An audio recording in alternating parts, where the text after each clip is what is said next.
I appreciate what you said, Mom. And it is a journey. We have known each other since we were 18. We've had the opportunity to grow up together, and we are still growing up. It's also something we're working on and dealing with every single day.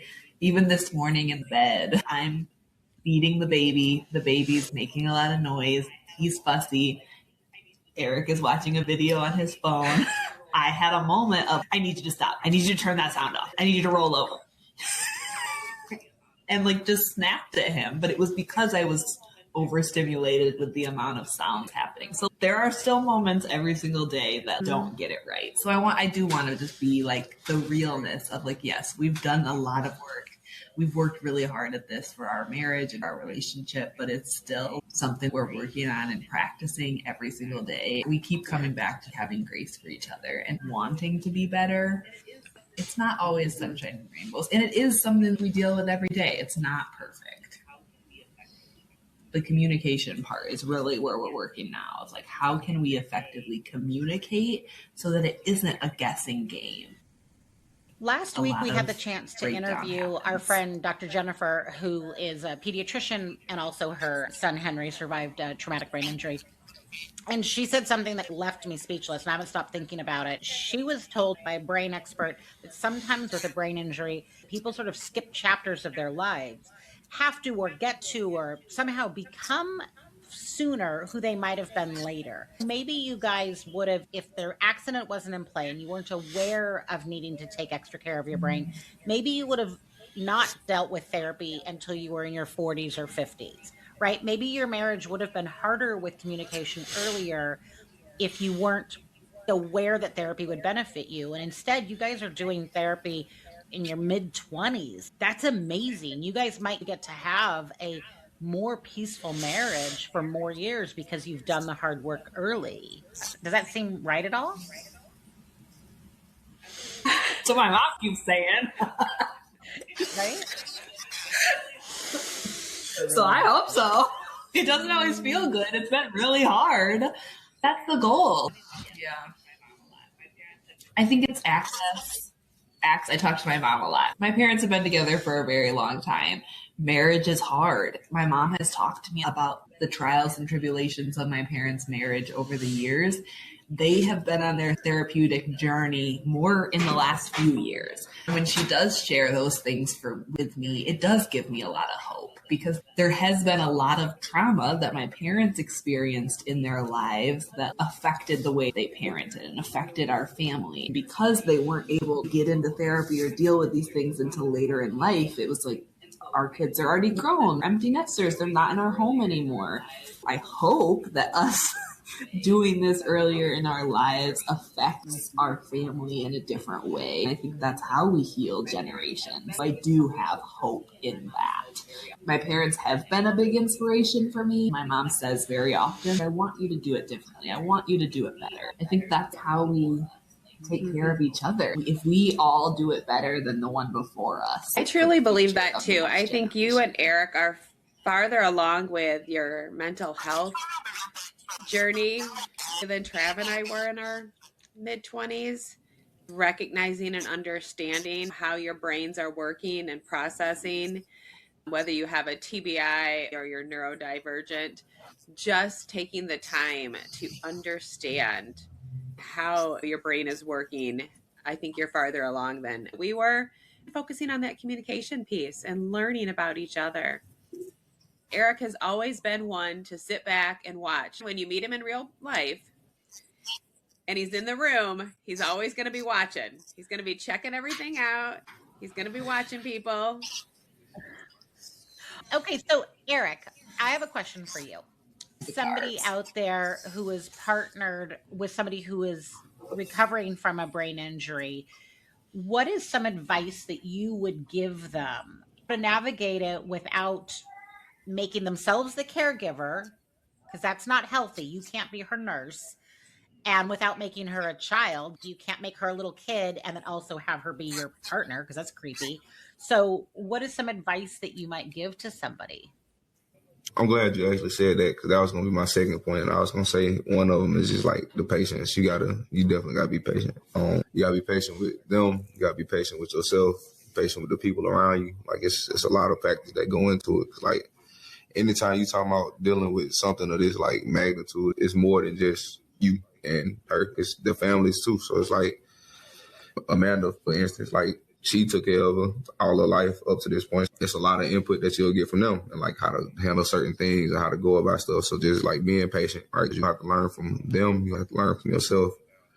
It's a lot going on. So you got to learn how to sometimes kind of slow it down and like recenter what's important when you talking about just trying to express yourself and understand what's going through their head. And then the other one is, again, like you was already saying, just kind of don't lose yourself in that, right? You can't be their caregiver. You their partner. So it's like one thing that I struggled with for the longest, and I'm still trying to, again, like that's why I'm in this part of this journey now. It's like trying to figure out myself. I don't know. It's interesting. How would I phrase it? For so long, just trying to figure out this journey, she became the primary focus. I stopped caring for myself and I put my own opinion second. I didn't say stuff. I left stuff off the table because it felt like it was making situations easier. And it's like you come around to find out that ain't necessarily helping because then you find yourself in some tough situations. Don't lose yourself. Be there for your partner, but also be there for yourself. And keep yourself on track too. Don't lose your voice. You did that for a long time and you stopped speaking up. You were going through a lot, but you still have a voice at this table in this family and your opinion matters. I want you to hear your voice, even though I might not always like it. I very much struggle with emotional regulation, and there are times I get very angry or very emotional, and that is very hard. I still want to hear your voice. I want you to talk. I want your opinion. That has been really hard for us to learn and figure out. Because those moments are hard for everyone involved. And it's hard to recover. And I think that's another piece that I want to talk about. The repair and the recovery is so important. Anybody that's been on the receiving end of a lash out or an episode, it can get very ugly. And it's not always intentional. I care a lot and I don't want to hurt anybody. But sometimes those episodes are so emotional and intense that it's hard. So the repair that happens after that really matters. Mackenzie, when you've had a situation where your behavior has not reflected your values and your preferred delivery, and therefore you're the one that kind of needs to make amends, can you give some suggestion to other people of how they might address that? We all behave badly, but sometimes the way you behave badly is a result of the brain injury. Can you talk about that? I think that's the hardest thing that I deal with on a daily basis. I do carry a lot of guilt and anxiety sometimes because I know that's not me, but I can't always control it. And I also know it's going to happen again, regardless of how much meditation I do, how much yoga I do, how many coping skills I practice. I know that there is always going to be a part in my brain that can't regulate my emotions the same way neurotypical people can. And so I think getting to that place of being able to communicate that this isn't going to go away, but it can't keep happening like this. That was really important for me because I saw how much damage I was doing to him emotionally, taking out all of these emotions on him. So it was like, I'm doing so much damage to my partner. It can't happen like this, but I also can't control my emotions. And I have so many intense emotions that I don't know what to do with. Therapy has been huge for us, going individually, going together, learning how to talk through those situations because they're gonna happen. They're not avoidable. And I think what I was doing, I was trying to avoid them, trying to shove and push these things down. And then the explosions were much more intense. Now, when it starts to happen, I know I need to grab a Pamelol and drink some water, but I also have a lot of thoughts and I got to move my body. Sometimes that's like Eric saying, go take a breath, go take a walk. That's me going outside in the middle of winter in a short sleeve shirt and shorts because that immediately will shock my body and snap my body out of it. We've also learned we just have to keep going through it. I was so overwhelmed, but we were having a good conversation. And I started stripping my clothes because when I get overwhelmed, I get so hot. I can't think straight when I get physically overwhelmed. And I'm in a sports bra and spandex drinking my water and we're still talking. We haven't stopped. because we need to continue. I was able to calm down by removing my clothes and drinking my water. And we were able to continue the conversation. And I appreciated in that moment that Eric didn't make a big deal about what was happening. He knows that when I start to get super jittery and start taking off my clothes, I'm having a moment. My body is responding in a way that I can't control. But if I can just figure out how to get my body calm and stay physically calm, I will be okay. We will be okay. Let's continue this conversation. It's getting intense and I'm getting really overwhelmed, but it doesn't have to mean that we have to stop right now. Let me take care of you. Let me help fix you. I think he's also he trusts that I am figuring out how to manage it myself and gives me the space to do that. Even when it's me stripping in the living room. I want you to keep talking. We're having a disagreement. We're arguing. We're going back and forth, but this is a good conversation. We're having good communication. And I can't just sit here with my arms crossed and make direct eye contact to have this conversation because I'm overwhelmed and emotional. I need to be up and moving around. I appreciate that you've gotten to the place of being a safe person that that's what our conversations look like. They're not sitting like this because I can't. What we're asking somebody to do who's recovering from a brain injury is we're asking them to have the intense emotional conversation that you're having with your spouse or your partner or your friend. We're also asking you to separate your attention to manage your body and manage your mind. We're asking you to do twice the workload that we're having to do. Rather than people who are not neurodivergent or not recovering from a brain injury, being frustrated that you're not at 100%. What we should really be doing is saying, maybe they're not at 100% where I would like to be, but they're also having this entire other experience. They're basically juggling 5 balls while they're talking to us, and they're not getting credit for that juggling. And that's really hard. I don't want people to give up at that moment. I think something that has happened a lot is people give up at that moment, and then the conversations don't get to continue. And for me, I want to have a voice. I want to work through these moments that are really hard without people giving up on me. I'm just so proud of these two, so proud of them. I want to circle back to the fact that they are working with a counselor that does specialize with traumatic brain injury, because I do feel like that is a key element and something that Mackenzie did seek out, because I feel like that is very important to have somebody that does understand components that we didn't understand. Eric made a comment about how, I'm her mother and we've been doing life a long time together. And then all of a sudden kind of hand off Eric, okay, here she is. You guys are married and you're starting your life together and I'm 4 hours away and good luck. Eric and I have been very blessed to have a good relationship, which is probably why he is such a hero in my book. It's really just kind of flowed in a sweet way that he knows when to reach out to me and when he needs my support. And when Mackenzie needs me to go to appointments, and then there's times where I haven't been able to go, to offer support, and obviously Eric's her husband, he's there for it. I am very blessed with our relationship. It's super sweet that when I go out there, he can focus on himself a little bit more.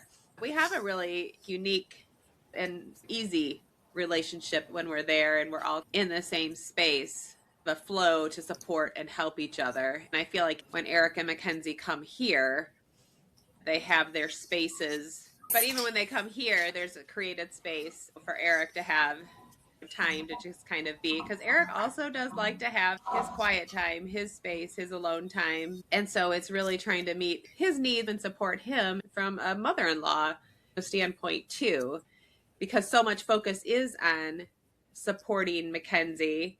I never want Eric to get lost in that shuffle. His needs aren't always so pronounced because Eric is a little bit quieter, but we always want to be respectful and try to support him as they're navigating things too. All of the pressure and responsibility can't be on one person. It really does take a family. It takes a unit. Even if it's from a distance, which is what we have going on. We don't live locally, but you also have some different supports locally. Mackenzie, what I would love for you to talk about is for somebody who has experienced a TBI and is single but would like to date, What are some pieces of advice that you might recommend to them in terms of how they treat themselves and how they communicate with potential partners? So let me just start. So Mackenzie, I wonder, would you be willing to give some advice to somebody who survived a TBI and is single and thinking about dating, how they should treat themselves and how they should think about communicating with potential partners? It's so hard. And I think about 18-year-old Mackenzie that was fresh TBI and wanting a partner so bad and wanting just from a young age. I always wanted to grow up and get married and have a baby, have a family. This has been a dream of mine, but the world is a hard place and people are not always kind and it is very hard. So I don't know if I have any great advice other than you kind of have to put yourself out there, but you also can't trust everyone. My brain specifically doesn't always have a concept of risk. And sometimes I put myself in unsafe situations with people I didn't really know because I was longing for connection and trying to date, even though it wasn't always somebody that understood my brain injury. So no, I don't have any good advice at all because it's really hard. Other than you have to put yourself out there. You can't be afraid of everything, but also putting yourself out there with boundaries and parameters. I never really use dating apps, but I know a lot of people in my Love Your Brain circle have found success on dating apps because you can clearly communicate about your brain injury right there in your bio before you're even connected with somebody on the app.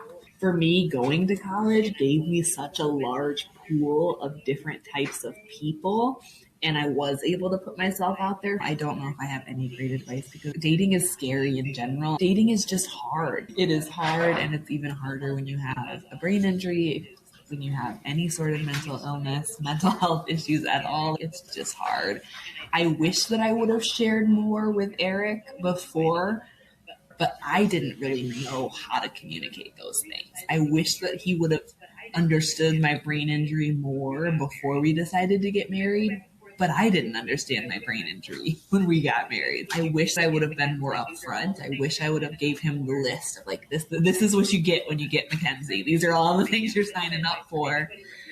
But I just didn't know at that time. I guess my advice for anybody that really does know and understand and is maybe a little bit farther in their journey, like your ability to really communicate to your partner or this person you're trying to see if this person's going to be a good match. How much do they care about mental health? Do they understand mental health? Do they have any experience with mental health? Those are all questions I look back and maybe wish that I would have asked or thought about more. We just didn't really talk about mental health at all. We just figured it out as we went. Have hope, that idea that the days are long and the years are short.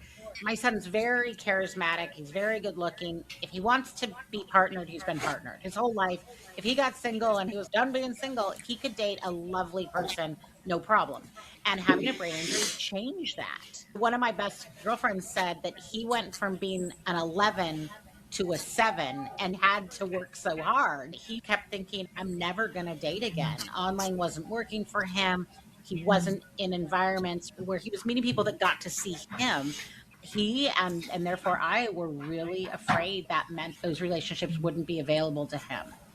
But he kept being brave and kept going places and meeting people in person, which I think allowed people to see his charisma.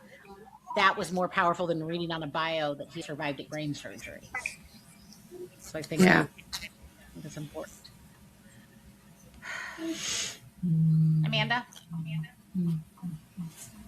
What would you like to ask them as we wrap up? I actually thought about it at the end.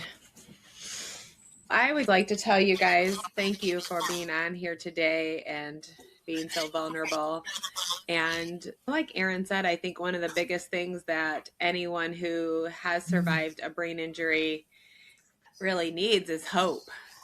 What I see in your faces is you're looking at your son who's on the other side of that camera. And you two have a beautiful story that is really just starting to unfold. I can't even imagine what we're going to be sharing in 10 years on our podcast with the Cloys and their family. because there's going to be so much more to come that this journey will afford. Stay tuned, everyone out there on Lights on Neuromoms podcasting. Amanda changes the name of our nonprofit every time she says it. It just makes me laugh. She just can't remember email me. what it And is. I'm like, that is not it, ma'am. That is not it. All right. I have a quote for us. And the quote is, I did not crawl through the shards of my own brokenness to live a mediocre life. I have prepared for magic. That is magic. beautiful. Thank you so much, Eric, Mackenzie, Amanda, baby Zeke for being patient off camera. Appreciate all of you for being vulnerable. Keep up the good therapy. Everybody's winning. Amanda, you're an amazing person. I'm so glad I get to do this project with you and that you introduced me to these beautiful, beautiful people. Oh, you are the gift in my life, Miss Erin.